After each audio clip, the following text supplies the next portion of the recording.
अनुभव मामला मान्यवर हाईकोर्ट आज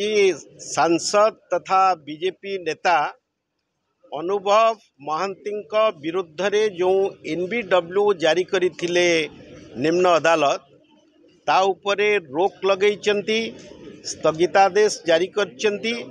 एवं प्रतिपक्ष वर्षा प्रियदर्शिनी को नोटिस जारी करचंती बाय स्पीड पोस्ट।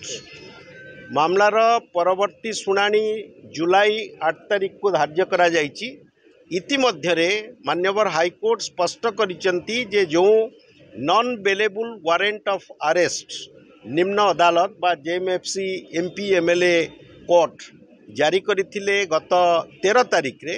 ता उपरे रहितादेश जारी करचंती। आमे आज मुख्य मान्यवर अदालत को जनैथिलु जे से भारतीय जनता पार्टी रो स्टार कैंपेनर एवं निर्वाचन रे से प्रचार करिवे एवं द्वितीय रे तांको मांकर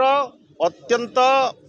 खराब स्वास्थ्य अवस्था जोगु सी दिल्ली रे तांको चिकित्सित पाई नहीं से समय रे समय मगा जाइथिला अदालत रे हाजर करिवा पाई, किंतु निम्न अदालत वास्तवता को विचार को न नहीं अत्यंत